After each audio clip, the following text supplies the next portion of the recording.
समास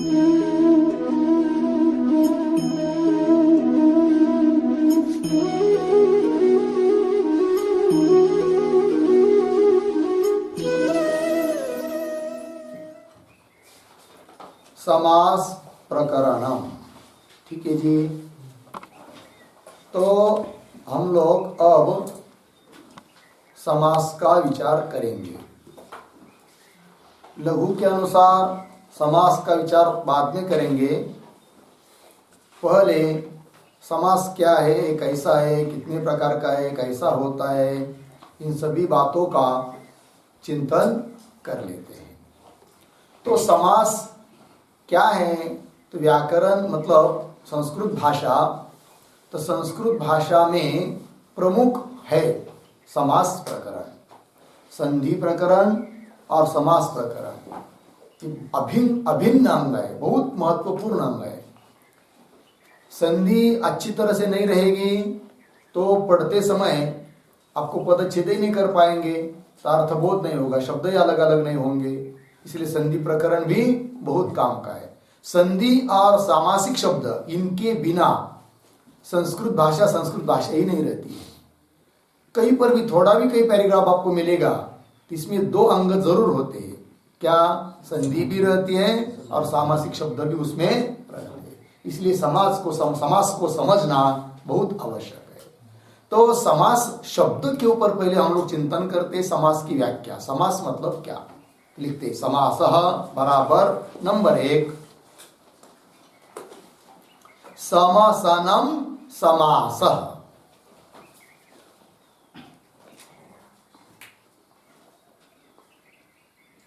समसनम समासः। समसन को समास कहते हैं। समसन मतलब क्या? तो समसन अब नीचे लिखिए समकौंस में, समसनम बराबर नंबर 1 बहूनां पदानां मिलित्वा, बहूनां पदानां मिलित्वा, बहूनां पदानां मिलित्वा एक पद भवनम।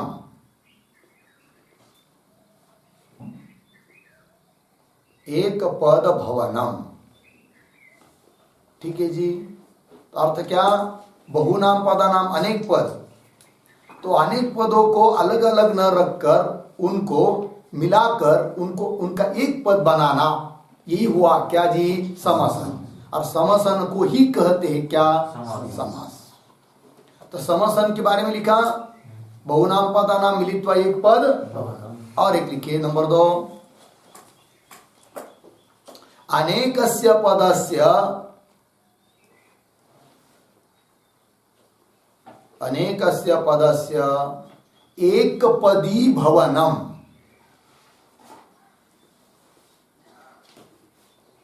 एक पदी भवनम समसनम बराबर समासः।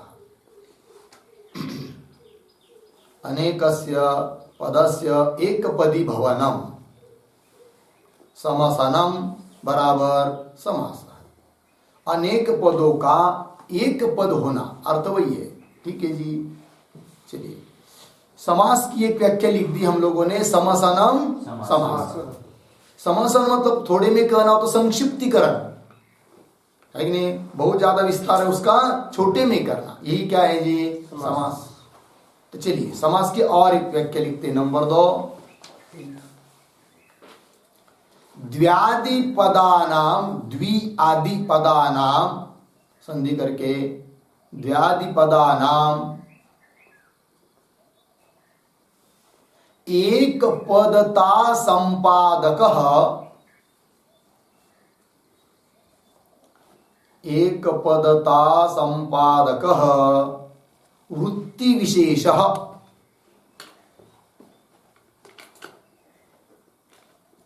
संपादकः वृत्ति विशेषः समासः।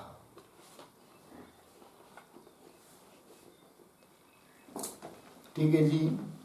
द्वि मतलब 2, 3 ऐसे अनेक पदों का एक पदता, एक पद रूपता, संपादक जो वृत्ति विशेष, उसका नाम है क्या जी? समास। और वृत्ति 5 प्रकार की होती बताएंगे अभी आगे, किंतु इस प्रकार की जो वृत्ति होती है इसी का नाम है क्या जी? समास। हो गया। और एक व्याख्या तीसरी, व्यस्तयो पदयो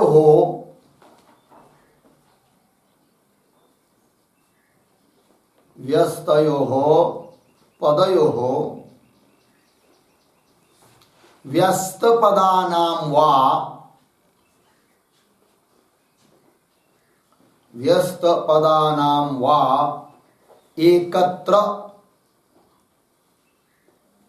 एकत्र समासानां समासः। एकत्र समासानां समासः। ठीक है जी। अर्थ, व्यस्त पदयो, व्यस्त मतलब भिन्न भिन्न पद, 2 पद द्विवचन आया। क्यों व्यस्त पदानाम, समास में कम से कम 2 पद तो आवश्यक होते हैं। कभी कभी 2 नहीं 2 से ज्यादा भी पद होते हैं, तो वही लिखा फिर बहुवचन में। तो व्यस्त पदयो भिन्न भिन्न 2 पदों का षष्ठी द्विवचन। क्यों व्यस्त पदानाम, भिन्न भिन्न विभक्ति वाले अनेक पदों का एकत्र, एक होना, इसी का नाम है समासनम। इसी को कहते हैं समास। हो गया। और एक, समस्यते बराबर एकीक्रियते।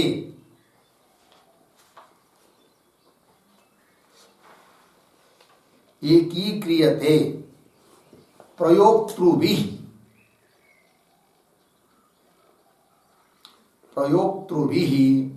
इति समासः।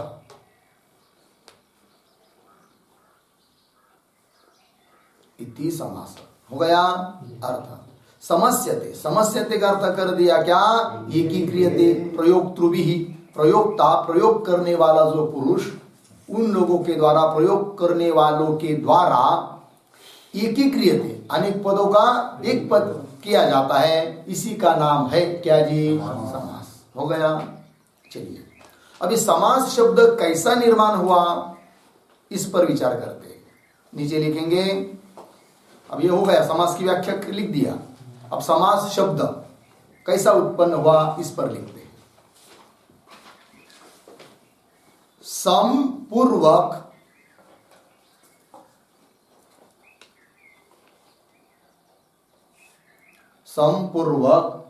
असुक्षेपणे, धातु है असुक्षेपणे, दिवादिगण परस्मै पद, असुक्षेपणे दिवादिगण परस्मै पद कंस में, धातु से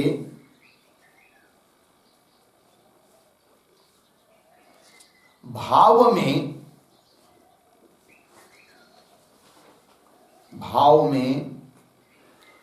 आगे उद्धरण चिन्ह में भावे, इस सूत्र है भावे, इस सूत्र से भावे उद्धरण चिन्ह बन, इस सूत्र से घय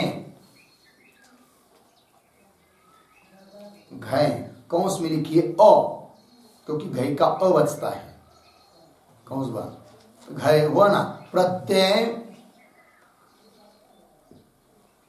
करके समास शब्द बनता है।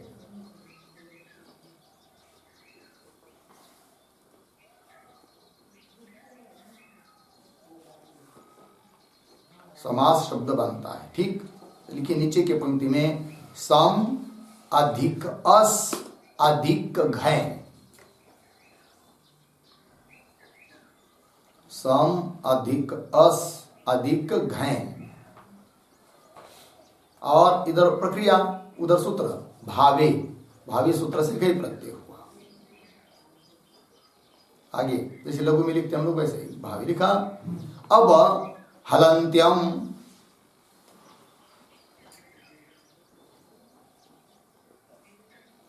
सूत्र से य की इत संज्ञा लिख सकते है कि नहीं। हलंत्यम सूत्र से य की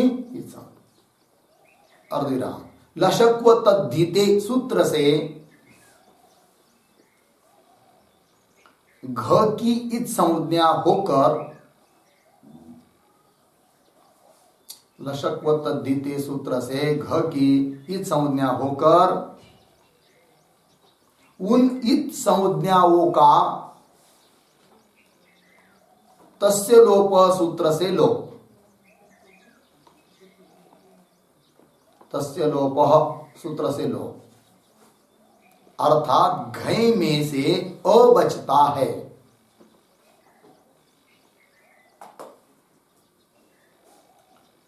घय में से अ बचता है। तो उधर स्थिति लिखिए, सम अधिक अस अधिक अ, लिखा इधर सम अधिक अस अधिक अ। इधर सूत्र अत उपधाया,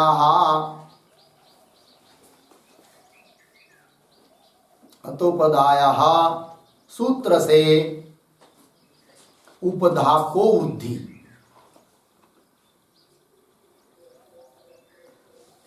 उपधा को वृद्धि होती है। तो अस घय का अ आगे है ना, तो यह ईद प्रत्यय है कि नहीं। तो अतोपदाया सूत्र से अस में जो उपधि में है उसकी वृद्धि, अस में उपधा में कौन है अ की वृद्धि होगी आ, तो स्थिति बनेगी सम अधिक आस अधिक अ।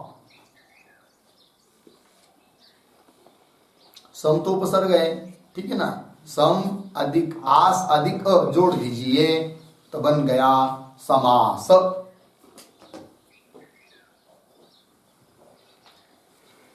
हो गया ना जी, हो गया समास। फिर कृतति समासश्च प्रातिपदिक संज्ञा स्वादि प्रत्यय कर सुकरुत्व विसर्ग करके समास ये शब्द बन जाता है।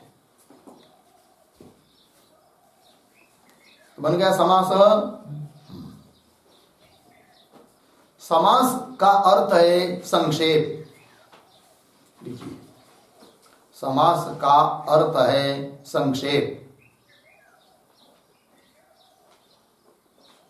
अर्धविराम, संक्षिप्तीकरण,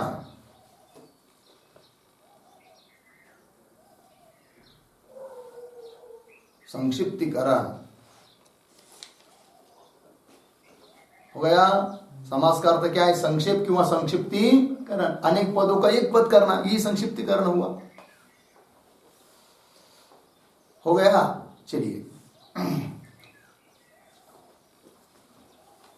अब आगे वाला मुद्दा नंबर डाल दीजिए, आगे वाला पॉइंट दीजिए। नंबर एक लाइन मतलब छोड़कर नीचे लिखेंगे, जब दो या दो से अधिक शब्द, जब दो या दो से अधिक शब्द कौंस में लिखिए पद कौंस बंद, जब दो या दो से अधिक शब्द कौंस में लिखिए पद जोड़ दिए जाते हैं,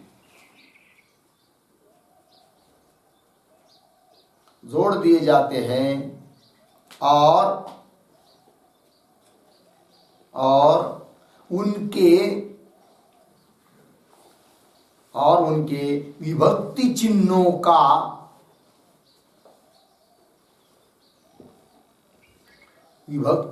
का बीच से लोप कर दिया जाता है। विभक्ति चिन्हों का बीच से लोप कर दिया जाता है, तब इस क्रिया कौंस में लिखिए काम कौंस बंद, इस क्रिया को समास क्रिया,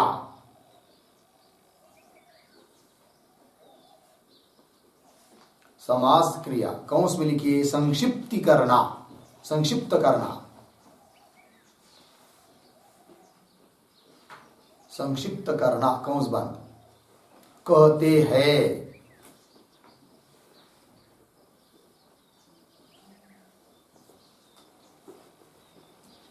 यह क्रिया होने के बाद,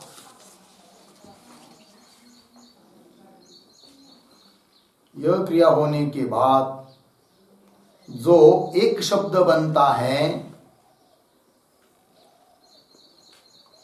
जो एक शब्द बनता है उसको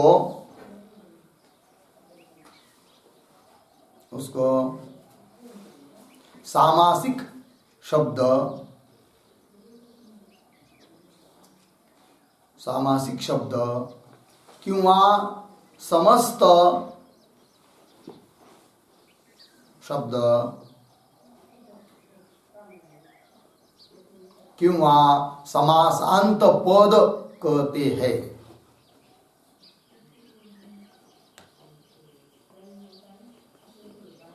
किंवा समासांत पद कहते हैं। हो गया जी। चलिए, होता क्या है जी, समास की प्रक्रिया कैसी होती है? जैसे दो शब्द रहते हैं, दो या दो से अधिक, और उनका एक करना है, किंतु वो तो पद रहते हैं ना, पदों का समास होता है, वो भी सुबंत का होता है, वो लिखाएंगे आगे। तो वो जो बीच में विभक्ति रहती है कि नहीं, जैसे उदाहरण सभापति शब्द है, सामासिक शब्द है, समास हुआ है, उसका विग्रह होता है सभाया, क्या सभायाः पति, सभापति। तो सभायाः षष्ठी विभक्ति वहां पर दिखाई दे रही है ना, पति में प्रथमा विभक्ति दिखाई दे रही है ना। जब उन दो पदों का एक करना है तो बीच वाली जो विभक्ति है ना, चिन्ह, वो हट जाते हैं, है कि नहीं, वो चले जाते हैं। अब वो चले निकाल देना उसको, फिर उन दो पदों को जोड़ना, इसको कहते हैं क्या? समास। फिर समास होने के बाद पुनः उसकी प्रातिपदिक संज्ञा होती है, स्वादि प्रत्यय आते हैं, वो बात अलग है आगे, है कि नहीं। किंतु ये तो शब्द बना, अनेक शब्दों का एक शब्द बना, जिसको हम समास कहते हैं, इसी को बोलते क्या? समस्त पद किंवा सामासिक पद किंवा समासांत पद, ऐसा उसका क्या होता है जी? नाम बन जाता है। ठीक है ना जी। समस्त पद मतलब समास जिसमें हुआ है, ऐसा ही पद है, ये उसका अर्थ। तो उदाहरण और आगे के मुद्दा लिखेंगे, क्यों लिखिए उदाहरण। उदाहरण नंबर 1, सीतायाः पतिः सीतापतिः।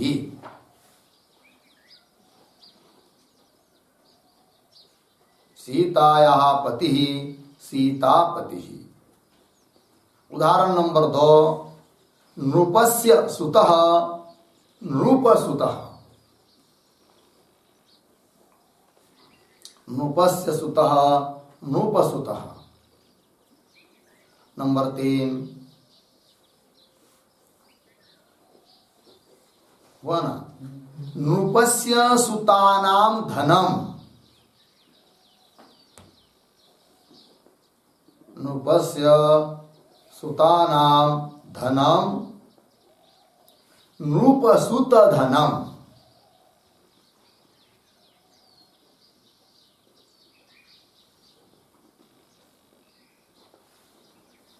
नृपसुत धनम हो गया कि नहीं?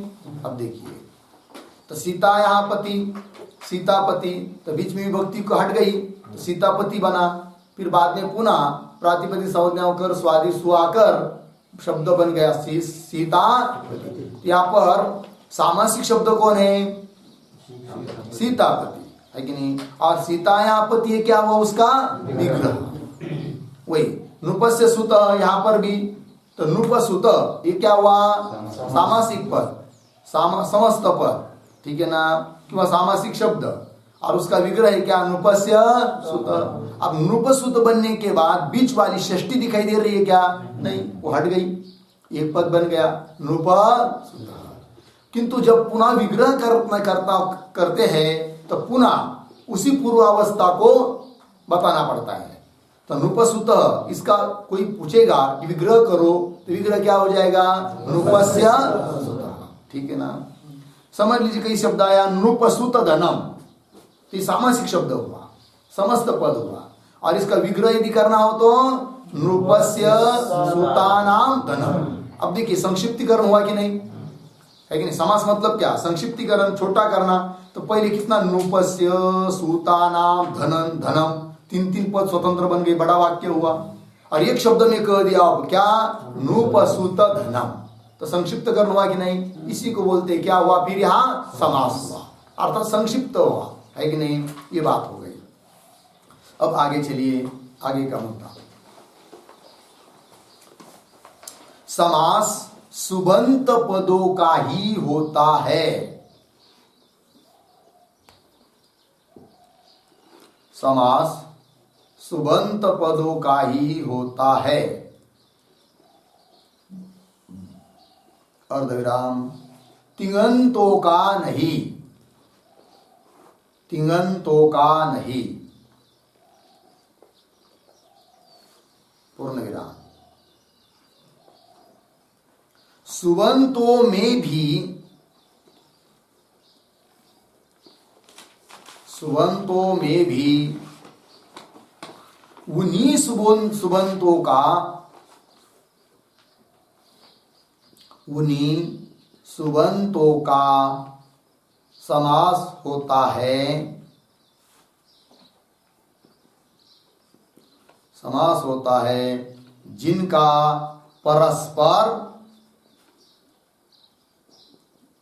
जिनका परस्पर अन्वय, परस्पर अन्वय, कौंस में लिखिए संबंध, कौंस बन है, अर्थात समर्थ सुबंतों का ही समास होता है, अर्थात समर्थ सुबंतों का ही समास होता है। कौंस में लिख के रख सकते हैं, समर्थ पद विधि, सूत्र है 2-1-1, कौंस बंद, समर्थ पद विधि हो गया। चलिए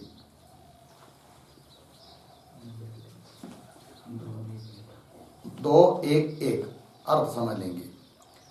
समास सुबंत पदों का ही होता है। पद के दो प्रकार, सुबंत तिङंत। सुबंत तिङंत मतलब क्या, सुप एक प्रत्यार है जिसके अंतर्गत 21 प्रत्यय होते हैं। सु औजस, अम औक्षस, टाभ्याम भिस, गेभ्याम भ्यस, गसीभ्याम भ्यस, गस ओस आम, गी ओस सु, इसको कहते हैं सुबंत प्रत्यय, है कि नहीं। और राम रामो रामा, रमा रमे रमा, वनम वने वने, सभी शब्द इनको क्या कहते हैं जी, सुबंता शब्द हो गए कि नहीं। और पद दो हो गए, सुबंत पद और तिङंत, तिङंतम। तो तिङंत क्या होते हैं जी, तिङ भी क्या है, प्रत्यार है जिसके अंतर्गत 18 प्रत्यय होते हैं। जो प्रत्यय धातु को जुड़े जाते हैं उसको कहते हैं तिङ प्रत्यय। ऐसे 18 है, कौन कौन, लिप दस झी सिप रस थ मिप वस मस त आताम झ थास आताम घम इप वही मई। कितने प्रत्यय हुए, धातु को जोड़ते हैं। तो धातु को ये जो प्रत्यय जोड़ते हैं, है कि नहीं, तिप्त जी आदि, तो शब्द बन जाते, भवती भवत भवंती वगैरह वगैरह, अभवत, है कि नहीं, वगैरह बभूव, ये सब 10 लकारों में धातु के रूप बनते हैं। उनको कहते तिङंत। उनका समास नहीं होता है। समास किनका होता है, केवल सुबंत पदों का होता है। इतनी बात पता लगी। सुबंतों में भी कोई भी पद, किसी भी पद को जोड़ दिया तो समास बनेगा, ऐसा नहीं। तो उन्हीं 2 पदों का या 2 से अधिक पदों का समास होता है जिनके अर्थ का परस्पर क्या है जी, अन्वय है कि नहीं, जिनका क्या है, परस्पर अन्वय, संबंध बन सकता है, उन्हीं का समास होता है। संबंध नहीं बनेगा तो समास उन 2 पदों का होता नहीं। इसी को कहते हैं समर्थ पदों का ही क्या होता है, समास होता है। समर्थ पद मतलब जिनका उन एक दूसरे के साथ क्या हो सकता है, अन्वय हो सकता है, संबंध हो सकता है, ऐसे पदों का ही क्या होता है जी, समास होता है। उदाहरण लिखिए, राज्ञः पुत्रः,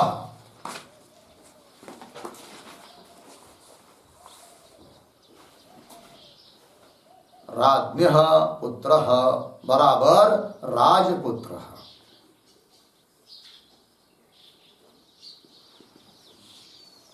राज्ञः पुत्र बराबर राजपुत्र। अब देखिए यहाँ राज शब्द है और पुत्र शब्द है, दोनों का संबंध है।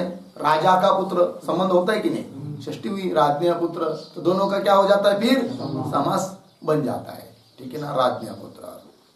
नीचे लिखी हुई नीचे की पंक्ति में जहां परस्पर अन्वय नहीं है,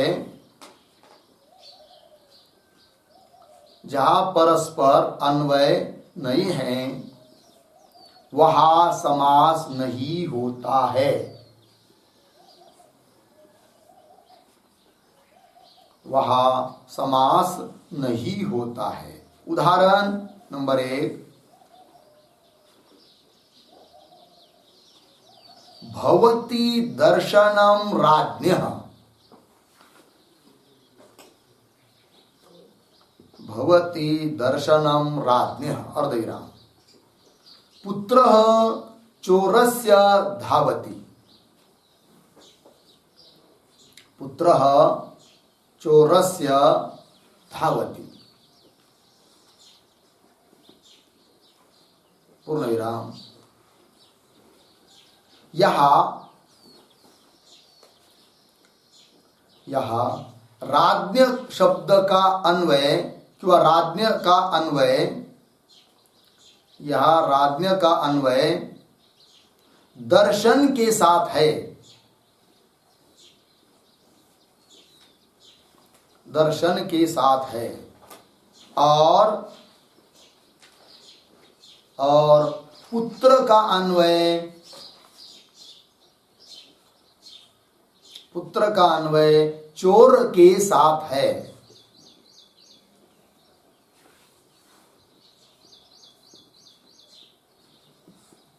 चोर के साथ है पूर्णविराम। राज्ञ पद का पुत्र पद से,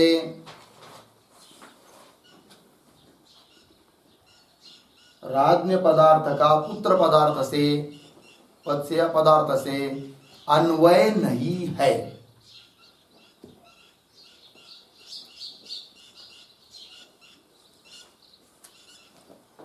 अन्वय नहीं। अतः राज्ञ शब्द का,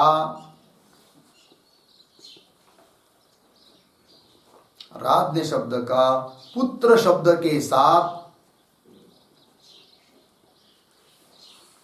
पुत्र शब्द के साथ परस्पर अन्वय न होने से, परस्पर अन्वय न होने से समास नहीं होता है।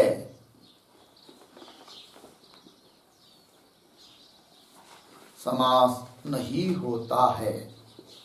देखिए भाई, अभी वाक्य दिया, क्या नियम क्या चल रहे हैं कि जहां परस्पर अन्वय नहीं है वहां उन पदों का क्या नहीं होता, समास नहीं होता। उदाहरण दिया और ऊपर का उदाहरण था कैसा कि जहां परस्पर अन्वय है वहीं पर समास होता है। उदाहरण राज्ञः पुत्र राजपुत्र।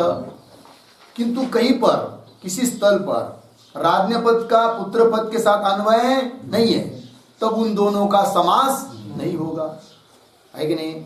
उदाहरण दिया क्या, भवती दर्शनम राज्ञः अर्धविराम, पुत्र चोरस्य धावति। यहां पर पहला वाक्य क्या है, राज्ञः दर्शनम भवति, राजा का दर्शन होता है। अब भवती दर्शनम राज्ञः अर्धविराम देकर पुत्र चोरस्य धावति, तो राज्ञ पद और पुत्र पद पास पास है तो भी उनका समास नहीं होता है, क्योंकि उन दोनों का क्या नहीं है, संबंध नहीं है, अन्वय नहीं है। फिर पुत्र पद का अन्वय किसके साथ है, चोर शब्द के साथ। पुत्र चोरस्य धावति, तात्पर्य क्या है, चोरस्य पुत्र धावति, चोर का पुत्र दौड़ रहा है। तो पुत्र राजा का है क्या, वो नहीं, राजा का और पुत्र का इनका कोई संबंध यहाँ पर नहीं है, इसलिए उन दोनों का क्या नहीं होगा, समास नहीं होगा, है कि नहीं। तो सिद्ध क्या हुआ फिर, जिन तो दो पदों का परस्पर संबंध हो सकता है, अन्वय होता है, उन्हीं का क्या होता है, समास होता है। हो गया जी। आगे चलिए, अब आगे का मुद्दा, मुद्दा मतलब आगे नंबर देना है, ठीक है। समास में प्रथम पद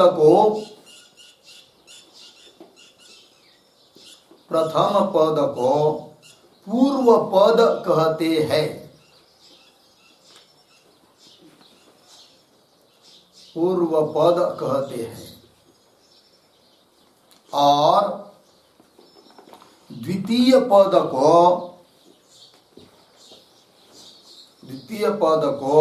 उत्तर पद कहते हैं।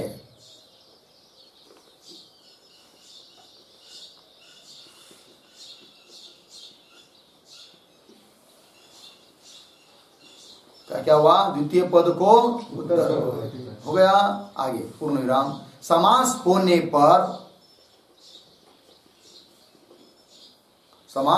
पर पूर्व पद और उत्तर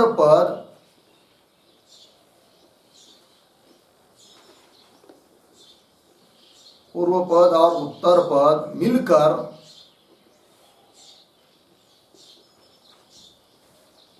उसकी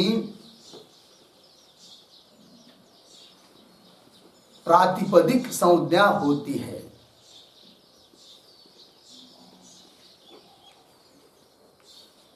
प्रातिपदिक संज्ञा होती है। उस समस्त प्रातिपदिक के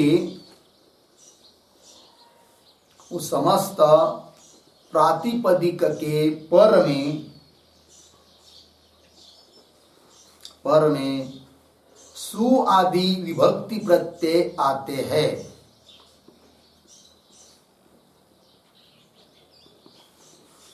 सु आदि विभक्ति प्रत्यय आते हैं। हो गया जी? देखिए अर्थ। समास में समझ लीजिए 2 पदों का समास हुआ तो उसमें पहला पद उसको क्या कहते हैं? पूर्व पद, और आगे वाले पद को क्या कहते हैं? उत्तर पद। अब समास हो गया तो दोनों एक जगह एक शब्द बन गया, तब वो एक बन गया तो वही समास हुआ, समस्त पद कहते हैं उसको। तब उसकी क्या होती है जी? प्रातिपदिक संज्ञा होती है। कृतद्धि समासाश्च सूत्र से प्रातिपदिक संज्ञा। और प्रातिपदिक संज्ञा होने के बाद उसके आगे क्या? सु औजस इत्यादि प्रत्यय आने लगते हैं। ठीक है जी? उदाहरण, चोरात भयम बराबर चोर भयम।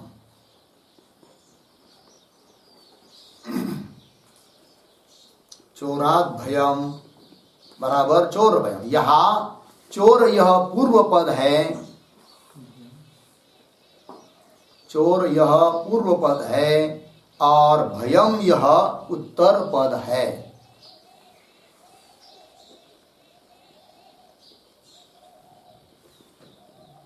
ठीक है जी?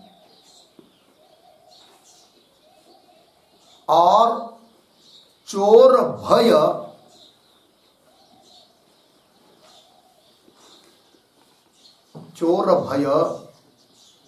यह सामासिक शब्द है।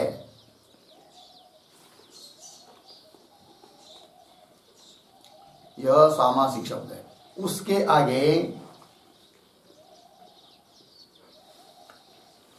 आगे सु प्रत्यय आकर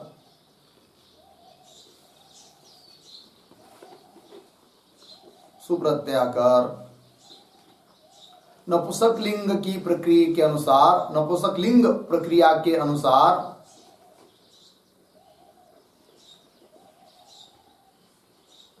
नपुंसक लिंग प्रक्रिया के अनुसार चोर भयम पद बनता है, बना है। चोर भयम पद बना है।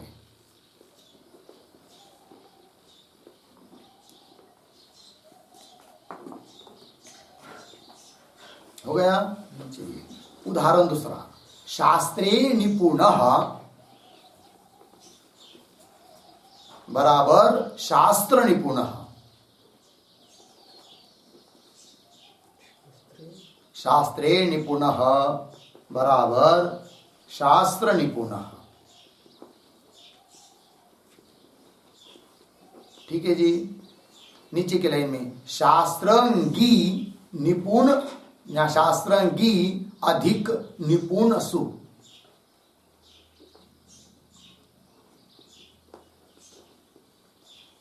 शास्त्रंगी अधिक निपुण सु। ठीक है, यहां समास होने से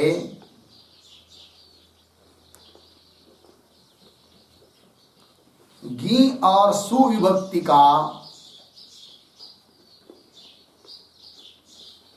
गी और सु विभक्ति का अदर्शन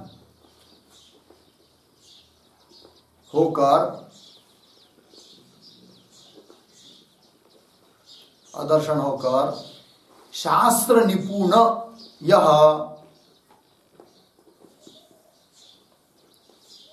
शास्त्र निपुण यह समस्त शब्द बनता है।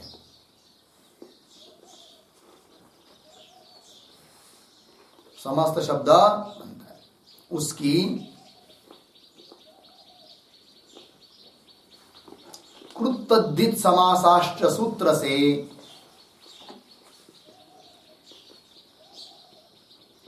कृतद्धित समासाष्ट सूत्र से प्रातिपदिक संज्ञा होकर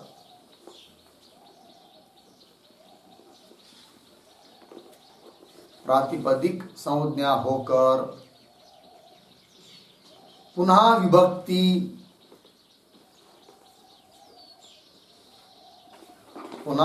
प्रत्यय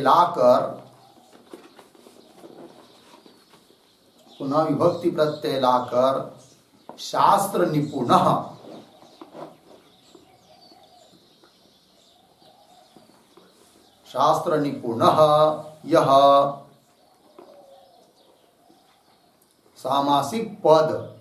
यह सामासिक पद बना है।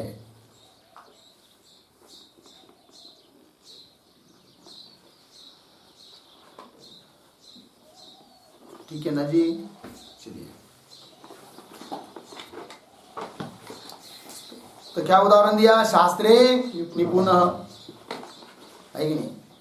तो अलौकिक विग्रह भी लिख दिया, शास्त्रंगी निपुण सु, तो वो सब आएगा आगे प्रक्रिया कैसा लोप होता है, किसका दर्शन होता है। तो गी और सु इन प्रत्ययों का सप्तमी का और प्रथमा का क्या हुआ, अदर्शन हुआ, लोप हुआ। फिर समास बन गया क्या, शास्त्र निपुण। ठीक, फिर पुनः उसकी कृतद्धित समासस्य सूत्र से प्रातिपदिक सु प्रत्यय आकर फिर सु को रुत्व विसर्ग आदि करके शब्द बन गया क्या, शास्त्र निपुण। अब व्यवहार करने में सुलभ हो जाता है। समझ लीजिए कोई मनुष्य जा रहा है जो कि शास्त्र में निपुण है, अब प्रयोग वाक्य करेंगे शास्त्रे निपुणः गच्छति, है कि नहीं। तो कितना बड़ा हुआ है सब, और शास्त्रीय और निपुण शब्द का समास कर दिया तो शास्त्र निपुणः गच्छति, दो पद में काम हो गया, शास्त्र निपुणः गच्छति, इस प्रकार से। ठीक है ना, चलिए अब आगे लिखेंगे विग्रह।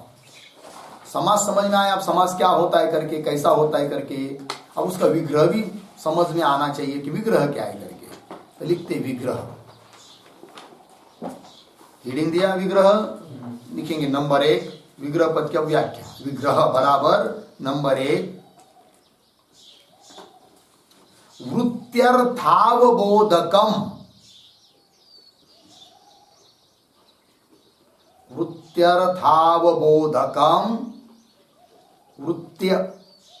वृत्ति अर्थ तो संधि करके वृत्त्यर्थावबोधकम वाक्यम विग्रह।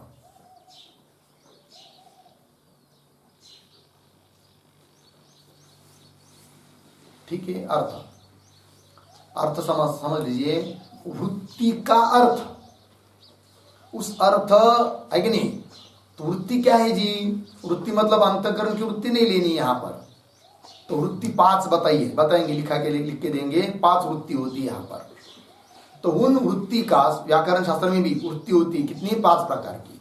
तो उस वृत्ति का अर्थ है कि नहीं, अर्थ का अवबोध कराने वाला जो वाक्य, ज्ञान कराने वाला जो वाक्य, उसको क्या कहते हैं? विग्रह, है कि नहीं? तो इस जो वाक्य परिभाषा लिख के दी ना, वृत्त्यर्थावबोधकम वाक्यम, इसका अर्थ लिख लीजिए।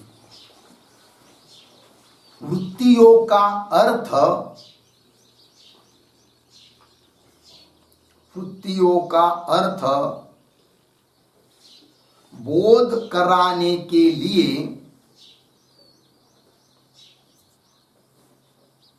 बोध कराने के लिए जो वाक्य या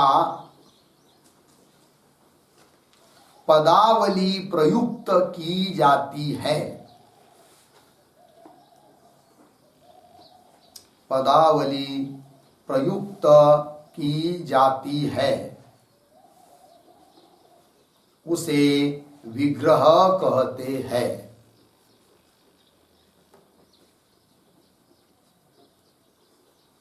उसे विग्रह कहते हैं। हो गया ना? वृत्तियों का अर्थ बोध कराने के लिए जो वाक्य किंवा पदावली, अनेक पदों का समूह प्रयुक्त की जाती है, उसको क्या कहते हैं जी? विग्रह कहते हैं। अब वृत्तियों कितने प्रकार की वो बाद में लिखाते हैं, उसके पहले और एक परिभाषा लिखते हैं विग्रह की। तो नंबर 2, विग्रह का ही दूसरा लक्षण, समासादेहे अर्थम, समासादेहे अर्थम बोधयितुम, अर्थम बोधयितुम यद वाक्यम उच्यते, यद वाक्यम उच्यते तद वाक्यम विग्रह।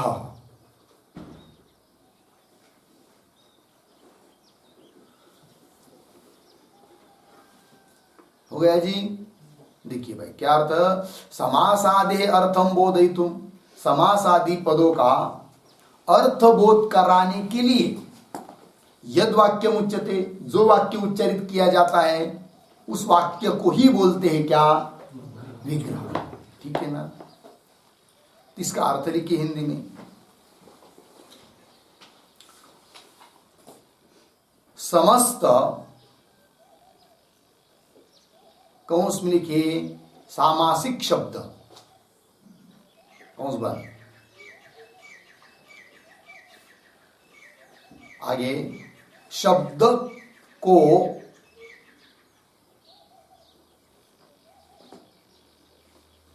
किंवा शब्द का को कहने का समास होने के पूर्व वाली,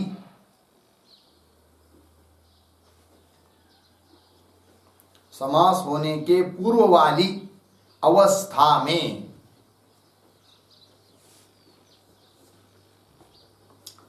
पूर्व वाली अवस्था में अर्थात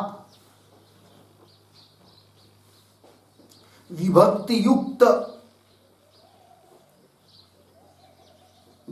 युक्त अवस्था में रखना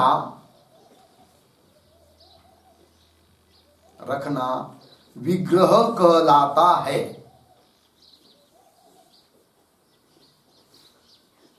विग्रह कहलाता है। ठीक है? अर्थ देखिए भाई क्या लिखा, समस्त जो शब्द है, शब्द को भी ठीक है, समस्त शब्द को, सामासिक शब्द को समझ लीजिए समास बन गया। तो समास बनने के पहले जिस अवस्था में वो थे शब्द, समास बनने के पहले जिस अवस्था में थे उसी अवस्था में पुनः उनको लाना, समझाने के लिए उसको कहते क्या? जैसे अब ये भी उदाहरण दिया था कि नहीं, शास्त्रे निपुण। तो समास होने की पहली स्थिति क्या है जी? सप्तम्यंत शास्त्रे निपुण प्रथमांत है। किंतु जब समास बन गया तो समासिक शब्द क्या बन गया? शास्त्र निपुण। अब आपको संस्कृत वाङ्मय में कई पर शब्द आया तो शास्त्र निपुण ही आएगा ना, वहां पर ये थोड़ी लिखा रहेगा कि शास्त्रीय निपुण, शास्त्र निपुण। तो सीधा शब्द आएगा क्या? शास्त्र निपुण। फिर हम लोगों को बुद्धि से सोचना है कि इसकी मूल अवस्था क्या होगी, कौन से पदों का समास हुआ है। तब उसको पूरा किसी ने पूछा कि शास्त्र निपुण क्या है, तब वहां पर हम लोगों को बताना पड़ेगा शास्त्रे निपुण, शास्त्र निपुण। तो शास्त्रीय निपुण बताया ना, तो उस शास्त्र निपुण शब्द का, सामासिक शब्द का अर्थ बताने के लिए उसके मूल अवस्था में हम लोग गए। और वो जो मूल अवस्था है, विभक्ति वाली अवस्था है, शास्त्रे निपुण, इसको कहेंगे क्या? विग्रह। बात समझ में आई ना? वही लिखा है क्या? समस्त शब्द को समास होने के पूर्व वाली अवस्था में, अर्थात विभक्ति युक्त अवस्था में उसको रखना, ले आना, इसी को कहते हैं क्या? विग्रह। समझो उदाहरण दूसरा है कि नहीं? लिखिए उदाहरण। यथा उदाहरण सभापति ही, सभापति। इस समस्त शब्द का विग्रह है, इस समस्त शब्द का विग्रह है बराबर सभायाः पति।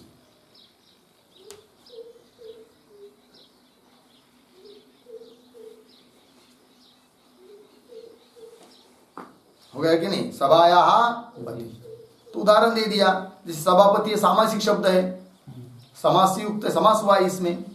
अब उसका विग्रह क्या होगा जी? सभायाः पति, सभा का पति। ठीक है ना? अब इसमें हम लोगों की कुशलता होती, फिर ये समझ में आ गया विग्रह, तो काम बन गया, है कि नहीं?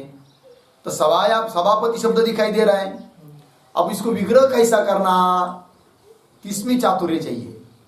तो कोई सभायाम पति ऐसा भी कर सकता है, सभा में पति। तो सभा में पति और सभा का पति, इसमें अंतर होता है फिर अर्थ में, है कि नहीं? तो सभा में पति मतलब सभा में बहुत सारे लोग हैं, उसमें क्या ये पति है कि नहीं? मतलब मुख्य व्यक्ति है कोई। ऐसे और भी बहुत सारे हो सकते हैं, ये भी सभापति है, ये भी सभापति, ये भी सभापति है, क्योंकि सभा में एक विशेष पुरुष ये भी है, विशेष पुरुष ये भी है, विशेष पुरुष ये भी है। सप्तमी कर दिया तो सभायाम पति, और षष्ठी कर दिया तो सभायाः पति, तो उसका अर्थ का अलग हुआ। फिर उसका क्या अर्थ हुआ? सभा मतलब ये सारे लोग, और वो सभा हुई वो, है कि नहीं? उन सभी का वो बॉस, मालक एक ही है। सभा पूर्ण सभा का ये क्या है जी? पति है। तो अकेला हुआ, तो अर्थ में अंतर हुआ कि नहीं? इस प्रकार तो विग्रह में कुशलता होती है, ठीक है ना जी? प्रसंग के अनुसार इसका क्या विग्रह हो सकता है, इसका अभ्यास प्रैक्टिस होनी चाहिए। तो बताएंगे फिर आगे आएगा वो सब। चलिए अब आगे लिखिए थोड़ा सा, इसी के संदर्भ में वृत्ति 5 है। अभी आया था लक्षण पहले विग्रह का, वृत्त्यर्थावबोधकम। तो वृत्ति कितने प्रकार की होती है, तो उसको लिखते हैं, वृत्ति 5 है। नंबर 1 समास, मतलब समास वृत्ति। नंबर 2 तद्धित वृत्ति।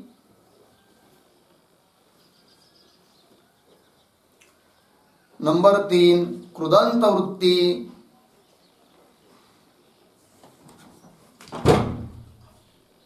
नंबर 4 एक शेष वृत्ति। और नंबर 5 सनाद्यंत वृत्ति।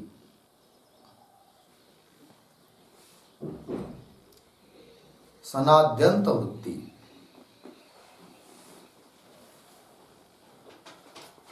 हो गया ना? क्या क्या 5? समास वृत्ति, तद्धित वृत्ति, कृदंत वृत्ति, एक शेष वृत्ति और सनाद्यंत वृत्ति। ठीक है, एक वाक्य लिखिए, कृत तद्धित समास, कृत तद्धित समास,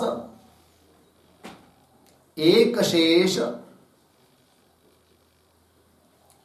सनाद्यंत धातु रूपाः,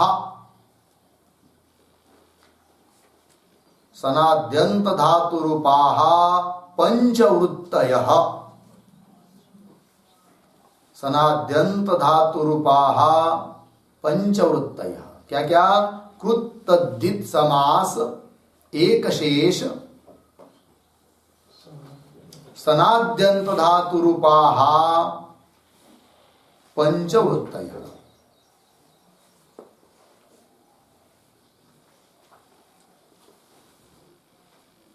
ठीक है ना जी। चलिए, 5 वृत्ति समझ में आई। अब ये वृत्ति क्या है जी? वृत्ति तो 5 प्रकार की हुई। वृत्ति क्या है? तो लिखिए, वृत्ति ही बराबर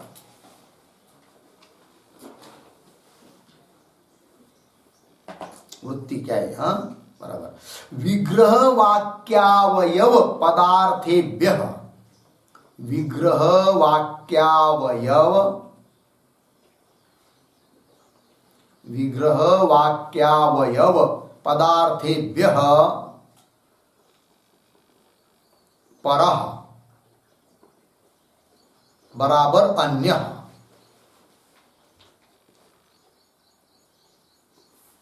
परः बराबर अन्यः। यह अयम, यह अयम विशिष्टैकार्थः, विशिष्टैकार्थः,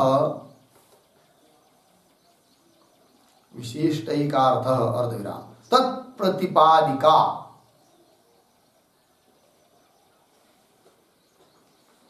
तत्प्रतिपादिका वृत्ति ही।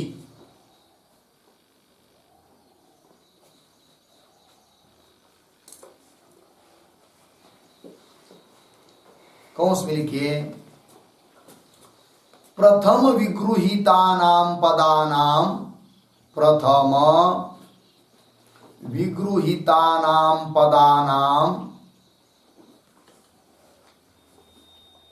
विगृहीतानां पदानां प्रत्येकम अर्थवत्वेन, प्रत्येकम अर्थवत्वेन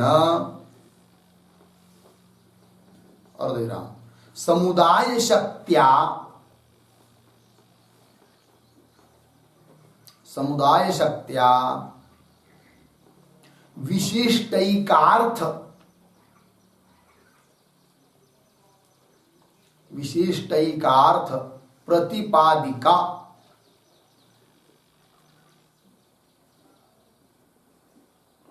विशिष्टैकार्थ प्रतिपादिका वृत्ति ही इति तात्पर्यम्।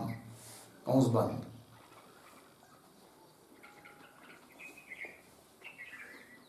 वृत्ति ही इति तात्पर्यम्। ठीक है जी। अर्थ देखिए भाई, तो पहले क्या लिखा? विग्रह वाक्यावयव। तो विग्रह वाक्य तो बता दिया ऊपर। तो विग्रह वाक्य के जो अवयव पदार्थ, उस पदार्थों से अलग जो यह विशिष्ट एक अर्थ, विशिष्ट एक अर्थ, उसका तत्प्रतिपादिका, उसको प्रतिपादन करने वाली, जो उसको कहते हैं क्या? वृत्ति। उसी का स्पष्टीकरण कौंस में लिख दिया। प्रथम विगृहीतानां पदानां, पहले तो विगृहित रहते कौन? सभी पद अलग अलग रहते हैं। तो विगृहीतानां पदानां प्रत्येकम अर्थवत्वेन, प्रत्येक का अपना अपना क्या होता है जी? अर्थ होता है। जैसे सभा शब्द का अर्थ, पति शब्द का अर्थ, शास्त्र शब्द का अर्थ, निपुण शब्द का अर्थ, सबका अपना अपना अलग अलग क्या होता है? अर्थ होता है। तो प्रत्येकम अर्थवत्वेन, फिर आगे उनका समुदाय शक्त्या, उनको एकत्र कर दिया, समुदाय बना दिया, है कि नहीं? तो समुदाय शक्ति से विशिष्ट एकार्थ प्रतिपादिका, उस विशिष्ट एक अर्थ को, उन सभी अर्थों को मिलाकर विशिष्ट एक अर्थ को प्रतिपादन करने वाली, जो उसको कहते हैं क्या? वृत्ति। हो गया कि नहीं? और वो वृत्ति कितने प्रकार की बताई? 5 प्रकार की बताई। अब विग्रह का जो लक्षण लिखा था, पहला क्या लिखा था? वृत्त्यर्थावबोधकम वाक्यम। तो वृत्ति 5 हुई, अर्थात 5 ही प्रकार की वृत्ति का बोध कराने वाला वाक्य दूसरा होता है, जिसको हम लोग विग्रह कहते हैं। तो कैसा कैसा किसका होता है? तो थोड़ा सा एक तख्ता बनाते हैं हम लोग। तो नीचे कोरे पंक्ति में लिखिए, वृत्ति नाम, पहला शब्द शुरू में, वृत्ति नाम।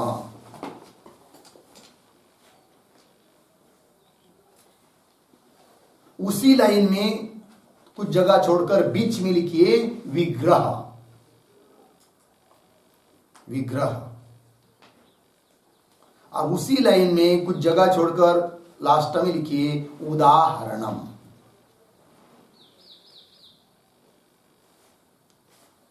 हो गया। अब नीचे के लाइन में वृत्ति नाम के नीचे लिखेंगे नंबर 1 कृदंत वृत्ति।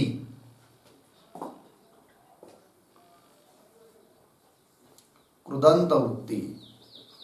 उसके नीचे नंबर 2 नीचे, नीचे की पंक्ति में नंबर 2 तद्धित वृत्ति। तद्धित वृत्ति। उसके नीचे नंबर 3 समास वृत्ति।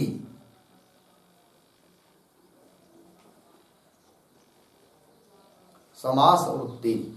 उसके नीचे नंबर 4 एक शेष वृत्ति। एक शेष वृत्ति।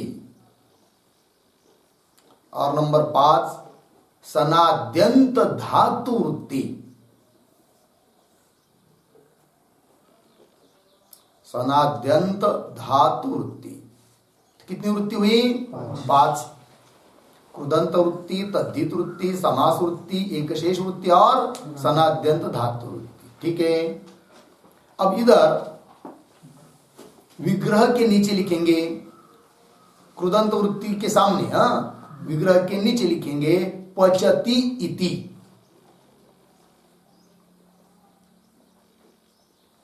पचति इति। और आगे उदाहरण शब्द के नीचे लिखेंगे उसी लाइन में पाचक। पचति इति पाचक। पचति इति पाचक एक ही शब्द, एक ही लाइन में। पाचक, पाचक ये किसके नीचे आया? उदाहरण। पाचक हुआ कि नहीं? अब देखिए भाई, तो पाचक ये क्या हुई? कृदंत वृत्ति। कृदंत कृत प्रत्यय हुआ है वहां पर, और उसका विग्रह कर दिया क्या? पचति इति पाचक। विग्रह वाक्य हुआ पचति इति। जो पचाता है, शिजवतो, त्याला म्हणतात, उसको बोलते पाचक। जैसे उदाहरण पठति इति पाठक, जो पढ़ता है उसको क्या कहेंगे? पाठक। तो कौन सी वृत्ति हुई? कृदंत वृत्ति हुई। और पठति इति ये क्या हुआ? विग्रह। दूसरा उदाहरण दिया। चलिए अब तद्धित वृत्ति का लिखते उदाहरण। एक एक उदाहरण दे रहे हैं, यहां पर लिखा रहे आपको। तो तद्धित वृत्ति शब्द लिखा है ना, उसके नीचे बीच में दशरथस्य अपत्यम, ये विग्रह है। दशरथस्य अपत्यम। उसी लाइन में आगे अंतिम में उदाहरण के नीचे दाशरथि। दाशरथि हो गया कि नहीं? दशरथ का अपत्य, दशरथ का मुलगा, पुत्र, उसको क्या कहेंगे? दाशरथि। राम का नाम है। तो दाशरथि एक कौन सी वृत्ति हुई? तद्धित वृत्ति हुई। और उसका विग्रह क्या हुआ? दशरथस्य अपत्यम। ठीक। अब समास वृत्ति इसके नीचे आगे लिखेंगे। सब 3 नंबर में लिखा है समास वृत्ति। उसके आगे राज्ञः पुरुषः।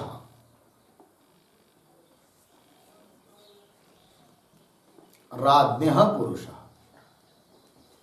और उसके उसी लाइन में आगे उदाहरण लाइन में राजपुरुषः।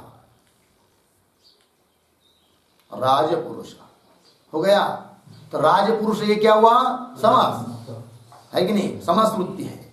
और उसका विग्रह क्या हुआ? राज्ञः पुरुष। हो गया ना?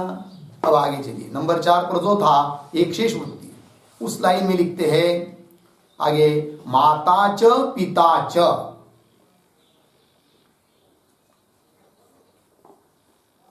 और उसी लाइन में आगे पितरऊ।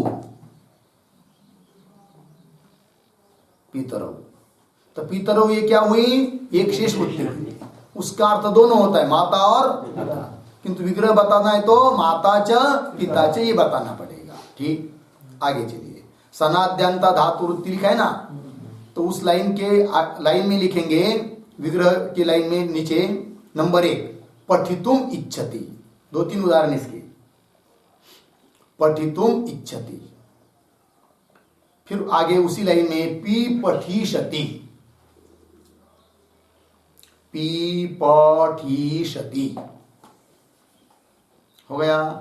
तो तो पी पठिष्यति क्या है? ये सनाद्यंत धातु वृत्ति है और उसका विग्रह क्या हुआ? पठितुम इच्छति। जो पढ़ना चाहता है उसको बोलते हैं क्या? पी पठिष्यति। हो गया।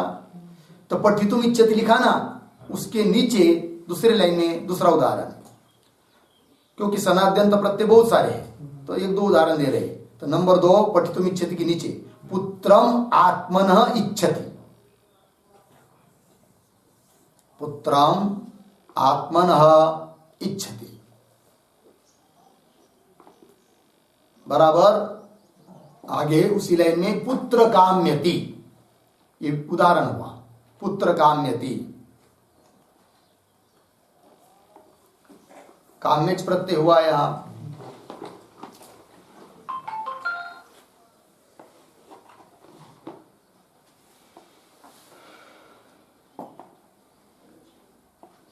लिखा क्या?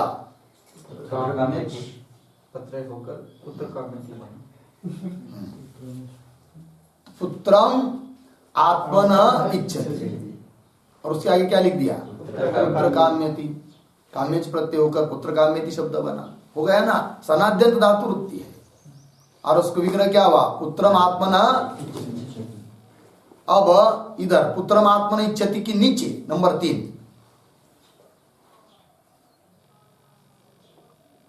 लिखेंगे। नंबर 3 पर पुनः पुनः,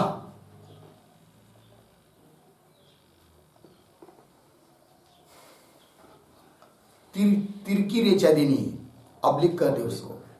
मराठी में क्या कहते हैं? तिरछा ऐसी। हाँ, इसको हिंदी में अब्लिक कहते हैं। तो पुनः पुनः आगे लिखिए अतिशयेन वा।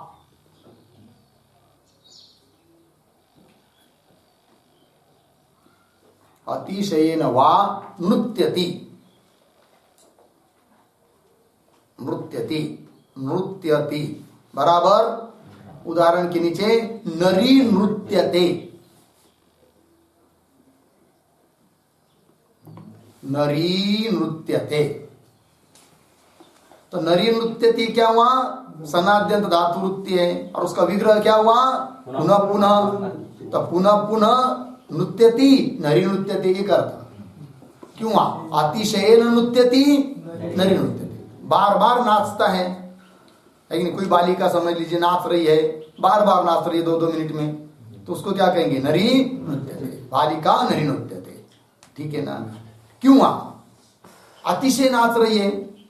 लेकिन एकदम नाचना शुरू कर दिया, रुक ही नहीं रही है, 10 घंटा हुई नाच ही रही है, तो अतिशय नाचना हुआ। तो क्या हुआ? अतिशयन वा नृत्यति नरी नृत्यति। हो गया ना जी? ये बात हो गई।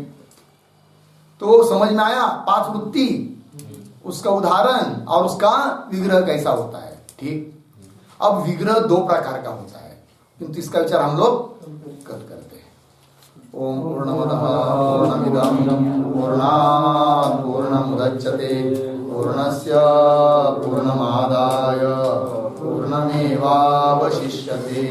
ओम शांति शांति शांति।